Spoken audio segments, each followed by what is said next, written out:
Jason says, I'm 52 and I'm looking to retire in 5-ish years. Now, he didn't grow up. His dad wasn't a Methodist pastor, was it? Because I grew up down the street from a Jason B, who would be about 52 years old. Yeah, that's what I mean. This could be my old long-lost neighbor, Jason B. Did that Jason B marry a lady who is now 61 and a high earner? I wouldn't know that part. Okay. I wouldn't know that. Could be. If Jason, because, I don't know if you know this about Methodist pastors. Back in the 80s and 90s, they actually moved every 7 years. Is that right? Jason B got moved away, sadly. If Jason B were here, this is the question he'd want to ask you. He'd want to say, what should we think about on when to draw Social Security for each of us? Again, I want to remind you, I, Jason B, am 52. My wife is 61, and she is the higher earner. So it's likely she has paid more. Did I do that wrong?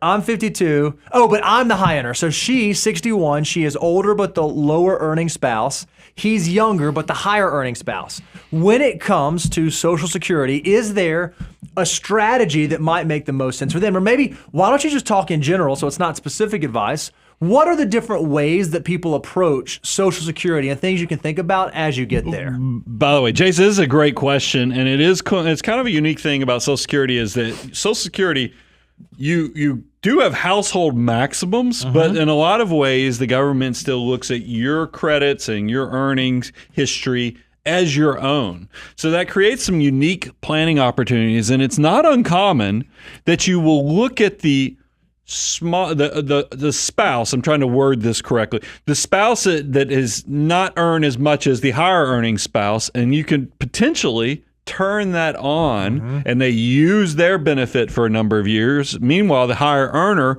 defers their Social Security for a while, and then they eventually turn theirs on, and you take that household maximum at that point. You're going to technify this much more than I did, so I'll let you. I just wanted to set you up so you could go ahead and then show how smart you are. No. There are a few things to think about when it comes to drawing Social Security. I mean, all of us, we have the option. We can begin drawing as early as age 62, or we can draw at our full retirement age, which for most folks at this stage is around 67 years old. Well, if you begin drawing early, your benefit amount will be reduced because you're drawing it over a longer period of time. So there's a significant decrease. Also, if you begin drawing early while you're still working and earning an income, there's a chance that your benefit could even be reduced further because you get penalized for earning income if you begin drawing before full retirement age. So that's one of the things that you may want to take into consideration as to when do I begin drawing between age 62 and 67. Well, there is even a benefit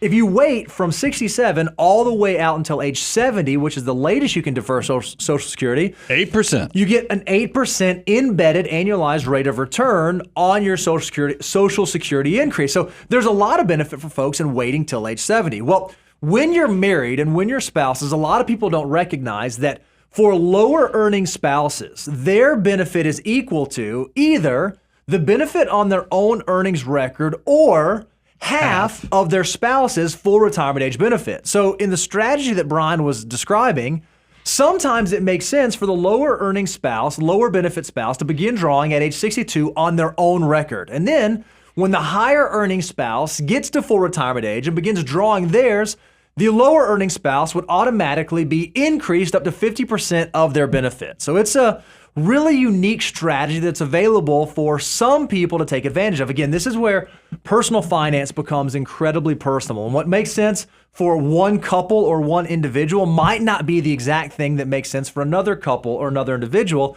And what's wild is the decisions you make around Social Security can have huge impacts on the longevity and life of your financial plan. So this is one of those areas where as you are getting into these ages, thinking about claiming strategies, thinking about how you're going to go into this next phase of life, this might be a perfect time to consider taking the relationship to the next level and working with someone who's actually navigated hundreds of people entering into Social Security age to make sure that you're making the absolute best, most optimized decision for your unique circumstance. And the thing I was thinking about, because I love modeling this. We have some software that we use for modeling Social Security strategies because the layout with him being the higher earner versus her income, it seems like it's a classic example of, yes, let's go ahead and implement exercise hers on her own earnings and then turning it where she gets half, later when he executes. But the age difference creates a unique thing there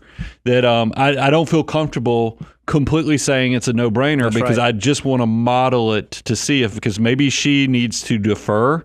And I can't remember, was she still working? Because it's back to that point that do not take Social Security at 62 to whatever your full retirement if you are out there still working, because I've sadly had people come work for me, or I've seen people working where you're completely caught off guard by how just penalizing it is what they do to your benefits and the taxes if you take any type of earned income once you execute Social Security between 62 and full retirement age. We didn't even talk about the taxability of Social Security, because even that is something that's a little unique. Again, based on your income, how much of your Social Security gets taxed plays into the equation. It's a super, super nuanced part of the financial planning equation. Yeah.